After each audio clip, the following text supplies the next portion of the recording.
কবরের পাশে বসে মা ভাত দাও বলতে বলতে অঝরে কাঁদছে এক প্রতিবন্ধী যুবক।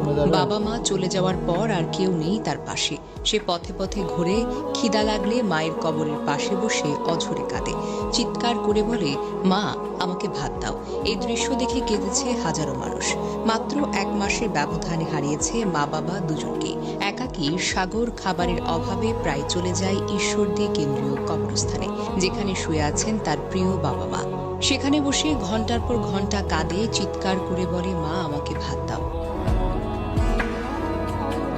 জানা যায় পাবনার ঈশ্বরদীর আমবাগান এলাকায় ২৬ বছর বয়সী সাগর ছোটবেলা থেকেই মানসিকভাবে প্রতিবন্ধী, তাই তার পুরো জীবনটা বাবা মার উপরে নির্ভরশীল। কিন্তু মাত্র 1 মাসের ব্যবধানে হারিয়েছে উভয়কে, প্রিয় বাবা ও মাকে।